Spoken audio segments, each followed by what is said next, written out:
नमस्कार प्रिय दर्शकों, आप देख रहे हैं ज्योतिष मंत्रा। प्रिय दर्शकों, पूर्व में भगवान श्री कृष्ण का एक मंत्र मैं आप लोगों को दे चुका हूं, जो कि रोग बाधा निवारण के लिए था और एक साबर मंत्र था। उस मंत्र का बहुत से लोगों ने लाभ उठाया है। व्हाट्सएप के माध्यम से अनेक लोगों ने कहा कि इस मंत्र से लाभ हुआ, और साथ ही पूछा है कि क्या भगवान श्री कृष्ण का कोई ऐसा मंत्र जो शत्रु बाधा निवारण के लिए हो और साबर मंत्र हो, यदि हो तो हमें दिया जाए। तो आज उसी कड़ी में भगवान श्री कृष्ण का एक साबर मंत्र मैं आप लोगों को देने जा रहा हूं। भगवान श्री कृष्ण का ये मंत्र आपके शत्रुओं का निश्चित ही संहार कर देगा, शत्रुओं की समाप्ति कर देगा, शत्रु भाव को समाप्त कर देगा।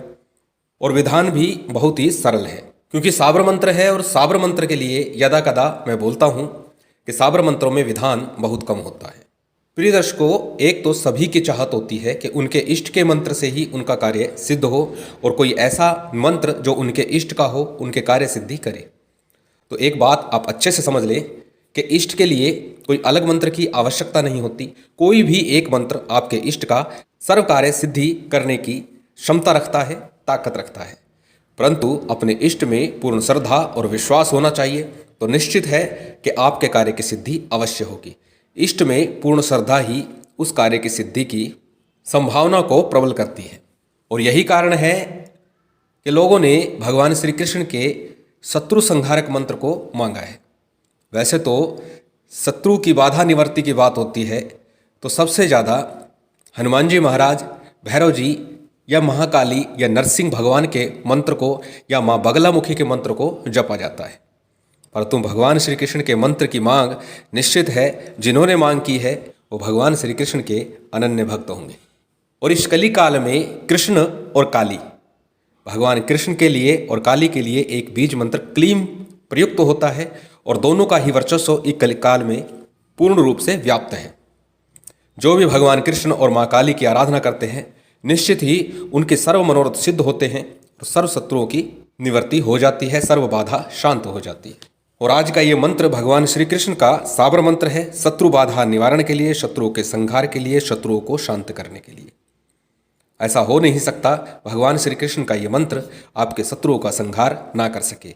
जो लोग पिछले 22 वर्षों से मुझसे व्यक्तिगत रूप से जुड़े हुए हैं, उनमें से बहुत से लोगों को मैंने इस मंत्र को बताया है और सभी को समान रूप से बहुत अधिक लाभ हुआ है, क्योंकि साबर मंत्रों की चेतना, साबर मंत्रों की शक्ति इस कलिकाल में सर्वाधिक मानी जाती है। इसलिए इस मंत्र में संशय तो बिल्कुल नहीं रखना, और पूर्ण श्रद्धा और विश्वास के साथ इसका जप आपके समस्त संकट, परेशानी और शत्रुओं का निवारण कर देगा। चलिए जान लेते हैं मंत्र के विधान को, मंत्र की प्रक्रिया को, किस प्रकार से इस मंत्र का जप करना है, कितने दिन तक जप करना है, कितना जप करना है।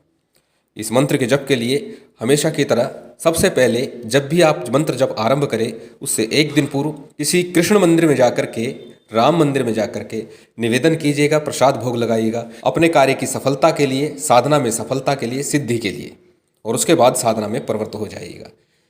प्रिय दर्शकों, जब शत्रु निवारण की बात आती है तो कभी भी कोई भी प्रयोग करें, मंगलवार या रविवार से ही आरंभ करें, निश्चित ही आपको श्रेष्ठ लाभ प्राप्त होगा। तो इस मंत्र की साधना भी रविवार या मंगलवार से आरंभ कर सकते हैं।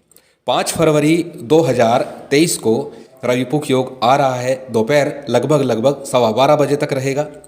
इस योग में आप इस मंत्र का जप करके लाभ उठा सकते हैं। इस मंत्र की साधना इस दिन से आप शुरू कर सकते हैं। इस मंत्र जप के लिए आपके पास ऊन का या कम्बल का किसी भी रंग का आसन आप प्रयोग कर सकते हैं। माला रुद्राक्ष की हो, चंदन की हो या स्फटिक की माला आप प्रयोग कर सकते हैं, लेकिन हो प्राण प्रतिष्ठित। प्राण प्रतिष्ठा विधि के विषय में पूर्व में एक वीडियो में डाल चुका हूं, वहां से आप उस विधि को देख करके, समझ करके अपनी माला और यंत्रों को प्राण प्रतिष्ठित कर सकते हैं। वैदिक और साबर दोनों विधान मैंने बताए हुए हैं, दोनों ही सरलता से आप कर सकते हैं। 5 से 15 मिनट के बीच में ही ये विधान संपन्न हो जाएगा। इस साधना के लिए आपको घी का दीपक लगाना है। यदि आप संध्या काल में साधना करते हैं, रात्रि काल में करते हैं, तब आप तेल का दीपक लगाइएगा। इस साधना में दोनों ही दीपक चल सकते हैं, लेकिन यदि आप प्रातःकाल करते हैं तो घी का दीपक अनिवार्य है। यदि आप संध्या काल करते हैं तब आप तेल का दीपक बड़े प्रेम से प्रयोग कर सकते हैं। भोग के लिए मिश्री में इलायची डाल करके आप भोग लगा सकते हैं बड़े साधारण तरीके से, यदि और कुछ ना हो। अन्यथा खीर का या अन्य कोई दूध से बनी वस्तु का आप भोग लगाइएगा। या फिर सर्वसुलभता से मिश्री और इलायची तो आपको मिल ही जाएगी, तो मिश्री इलायची का आप भोग लगा दीजिएगा। कितना जप करना है ये जान लेते हैं। इस मंत्र की कम से कम प्रतिदिन 3 माला आपको जप करना है, कम से कम 3 माला।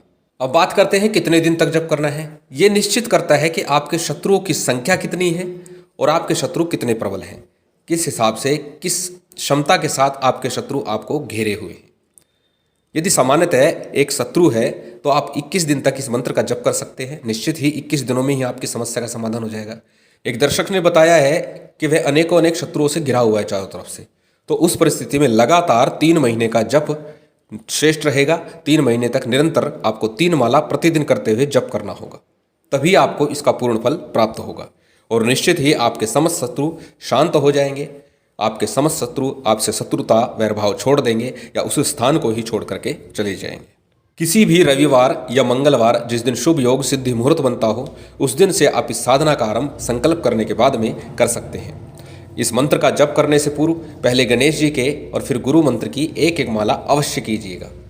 संकल्प के पश्चात ही आप मनोरथ सिद्धि को प्राप्त करते हैं। संकल्प के विषय में बार बार मैं बताता रहता हूँ, बार बार बताने की आवश्यकता नहीं है। नए दर्शकों के लिए बता देता हूँ, दाहिने हाथ में जल लेकर के, अक्षत फूल वगैरह रख करके, चावल के दाने या फूल रख करके, अपना नाम, अपना गोत्र, उस दिन का तिथि वार नक्षत्र बोलना है और फिर अपना मनोरथ स्पष्ट करना है। किस कार्य हेतु आप संकल्प कर रहे हैं, किस कार्य हेतु ये जाप कर रहे हैं, मंत्र जप कर रहे हैं।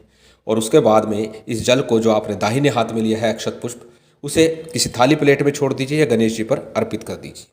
उसके बाद में गणेश गुरु वंदना करते हुए, उनकी माला का जप करते हुए इस मूल मंत्र का जप करना है। मंत्र आपकी स्क्रीन पर दिखाई दे रहा है। आप इस मंत्र को नोट कर सकते हैं किसी कॉपी में, नोटबुक में, या फिर इसका स्क्रीनशॉट ले सकते हैं। मंत्र एक बार बोल के बता देता हूँ। बड़ा साधारण सा छोटा सा मंत्र है। ओम क्लीम कृष्णाय वल्लभाय सर्व दुष्ट संहाराय ना करे रक्षा तो माता लक्ष्मी की आन। छोटा सा ये मंत्र है। 3 माला प्रतिदिन आपको इसका जप करना है। यकीन मानिएगा आपके सभी शत्रु या तो धीरे धीरे शांत हो जाएंगे या फिर उस स्थान को छोड़कर ही चले जाएंगे और आपसे शत्रुता वैरभाव निश्चित ही उनका खत्म हो जाएगा। भगवान श्री कृष्ण की कृपा आप लोगों पर बनी रहे, माता रानी की कृपा बनी रहे, यही कामना है। उम्मीद करता हूँ ये जानकारी, ये वीडियो आपको अच्छी लगी होगी। यदि अच्छी लगी हो तो कृपया लाइक कीजिएगा, शेयर कीजिएगा।